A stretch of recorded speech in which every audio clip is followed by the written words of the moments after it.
के छ साथी खबर? सुनेको थिएँ परदेश त खुब रमाइलो हुन्छ अरे। के रमाइलो भन्नु साथी, यहाँ रमाइलो भनेको फोटोमा मात्र हो यार, सोचे जस्तो छैन केही पनि।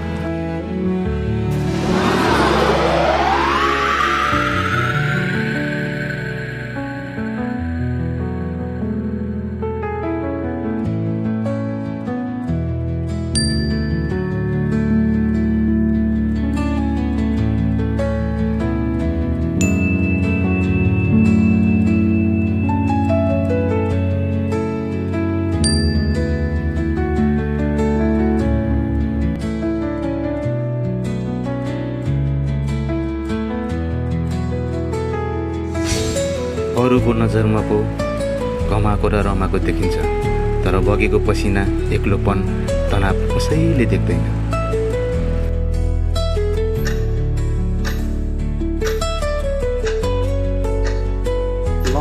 अब सबै ठिकै छ होइन, टेन्सन गर्नु छ। अब 2-4 दिनमा म पैसा पठाउँछु नि है, टेन्सन नगर। ल हुन्छ बुढा, आफ्नो पनि केयर गर्नु, राम्रोसँग टाइममा खाने सुत्ने गर्नु। घर परिवारको खुसीको लागि विदेशमा हजारौं नेपाली युवाहरू सङ्घर्ष गर्दैछन्।